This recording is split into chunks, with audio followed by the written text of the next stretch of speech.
Fernando Haddad acredita que o PT é a solução para o Brasil e afirma que Lula deve disputar as eleições em 2022. O ex-presidiário, mesmo estando fora da cadeia, só poderia disputar a eleição em 2035, aos 89 anos.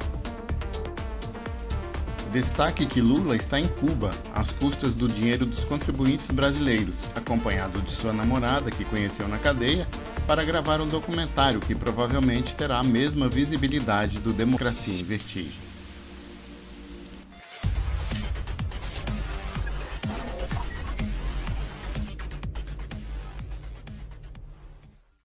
O candidato derrotado do PT à presidência em 2018, Fernando Haddad, defendeu que o ex-presidiário Lula concorra ao cargo em 2022.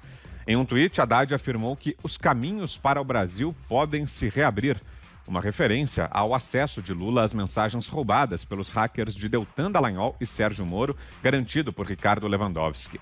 O ex-presidiário se encontra atualmente em Cuba, gravando um documentário e não reagiu à publicação de Haddad até o momento. Pelas condenações em segundo grau no âmbito da Lava Jato, Lula não pode se candidatar a nenhum cargo político, de acordo com a lei da ficha limpa. E aí, Augusto? Que o Lula, ele conheceu a namorada, até escrevi sobre isso, ele conheceu a namorada na cadeia. Depois o casal ficou confinado no apartamento em São Bernardo. E lá continua confinado, com ou sem quarentena, porque não pode sair à rua. Se sair de mãos dadas na rua, ele pode mostrar para a namorada, ela pode acabar descobrindo que ele é bastante impopular hoje. Eles só saem para visitar os amigos ou para que ele discurse diante de plateias amestradas. É uma vida meio complicada. Ele está querendo mostrar agora para a namorada como é que foi a vida dele, né, ou parte da boa vida que ele teve indo para Cuba.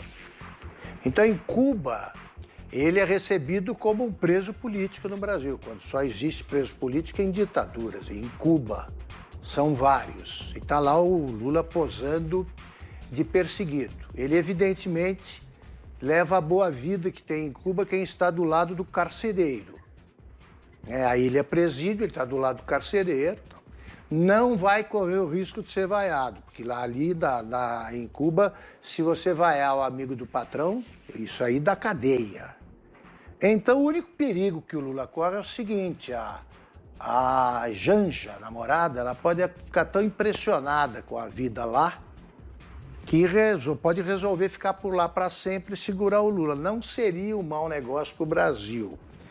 Agora, o Lula ia descobrir que como a ditadura é chata. E como é duro você viver sem liberdade, né? E para ele não, ele teria. O brasileiro, ele fica sonhando com Cuba até conhecer.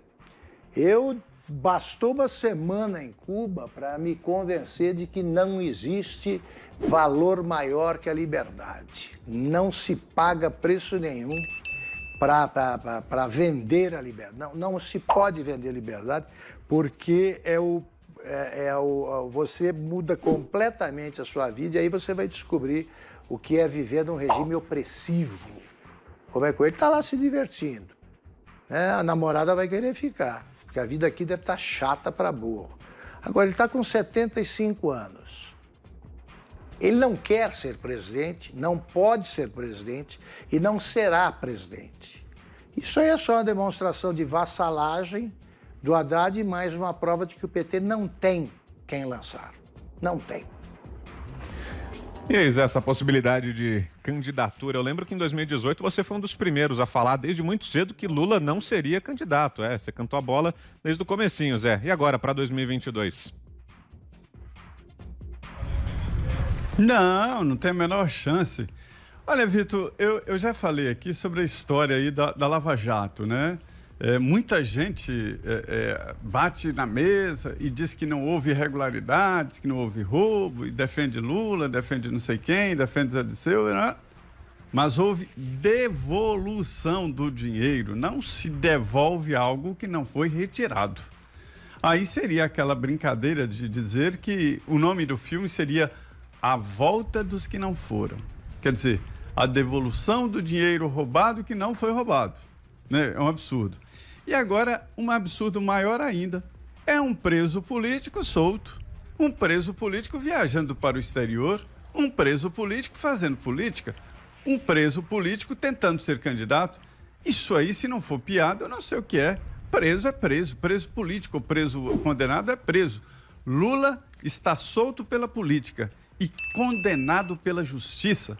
Nada de política, foi uma condenação na justiça. Lula aceitou, inclusive, o julgamento ao apresentar advogados. Porque rico tem advogados. Pobre, quando consegue, é um defensor público e um advogado. Ricos têm advogados. Lula tinha advogados, entre eles, ex-presidente do Supremo Tribunal Federal, Sepúlveda pertence, foi advogado de Lula, né? Então ele é um preso político, se considera assim, e está solto. E fazendo campanha política. Isso aí é a tentativa de repetir aquela estratégia das eleições passadas, de colocar Lula é candidato e tal, e o Fernando Haddad entra nesta onda do Lula. Acho que já passou dessa história. Tem que o PT lançar o seu candidato, se acomodar e as esquerdas se unirem para enfrentar o presidente Jair Bolsonaro, que seguramente estará no segundo turno. Todas as pesquisas dizem isso, exatamente isso. Então, Vitor, não se pode engolir essa história de preso político solto e no exterior. Isso é ridículo falar numa situação. Eu fico até envergonhado de ter que comentar uma situação dessa, mas é a realidade do Brasil. E reafirmo aqui, ele não será candidato. Lula não pode, ele é ficha suja. Além do que, ele com quase 80 anos, como disse aí o Augusto, enfrentar uma eleição presidencial, meu amigo, haja saúde. Então, acho que continuo dizendo que o Lula não é candidato e todo mundo sabe disso e fica usando essa estratégia para enganar de novo o povo brasileiro. Algo mais, Augusto?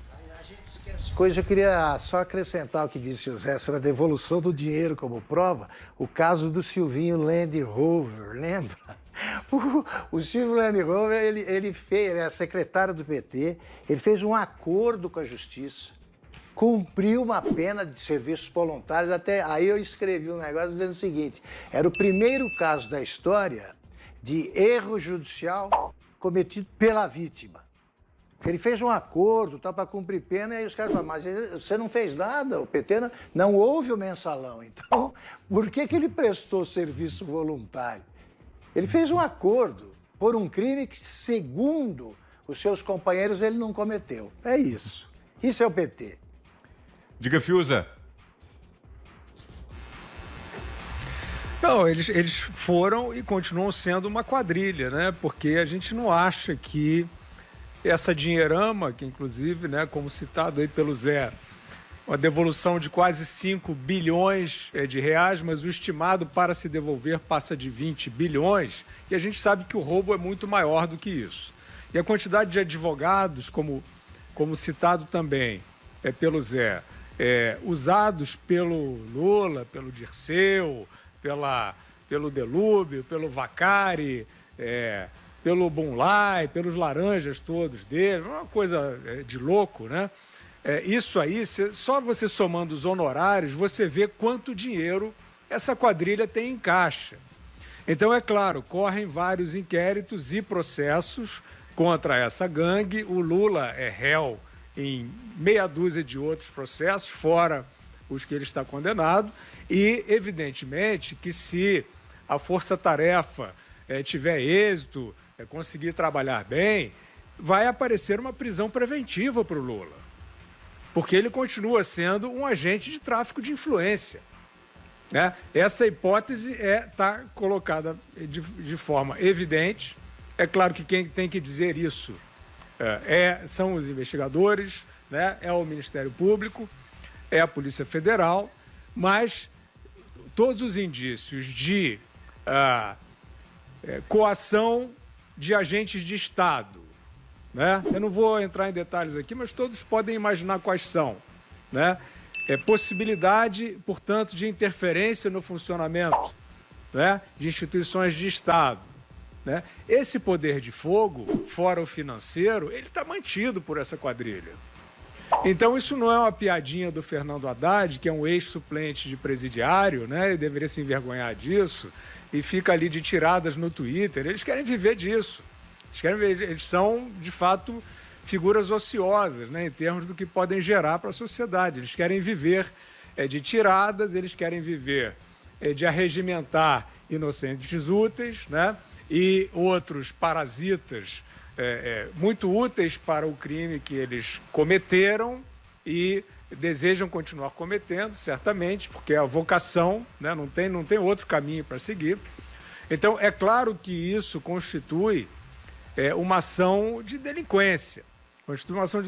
Agora, o que eu queria notar é o seguinte, a força que protege esses criminosos condenados, né? Quer dizer, o Lula é condenado, vários outros que eu citei foram condenados também, outros estão sob investigação, não é brincadeira de que se tratou de um assalto proverbial, é fato demonstrado e sentenciado.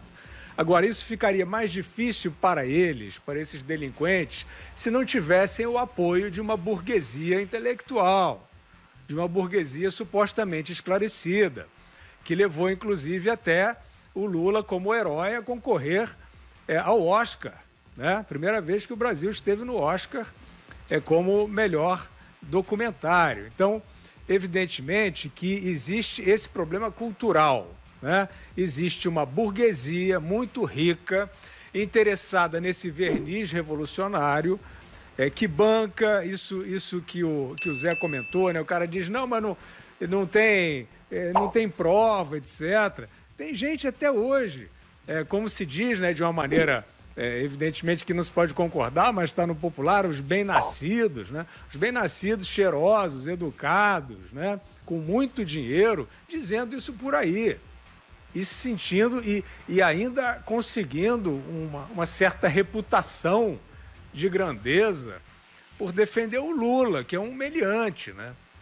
Então, aí está, eu acho, um grande problema. E a gente viu, né, o Boulos ali, PSOL, que é a regeneração, a tentativa de regeneração do truque petista, né? Eles também recebendo dinheiro de campanha. Eu não estou dizendo que foi ilegal, mas o apoio, né? O apoio ali também, de construtora ligada à Operação Lava Jato. Então, essa burguesia que já se enrolou nos crimes demonstrados pela Lava Jato do petismo, ela continua aí meio numa espécie de lavagem de reputação do Lula e do seu bando, né? Isso tem que terminar para que a justiça possa ser feita no Brasil.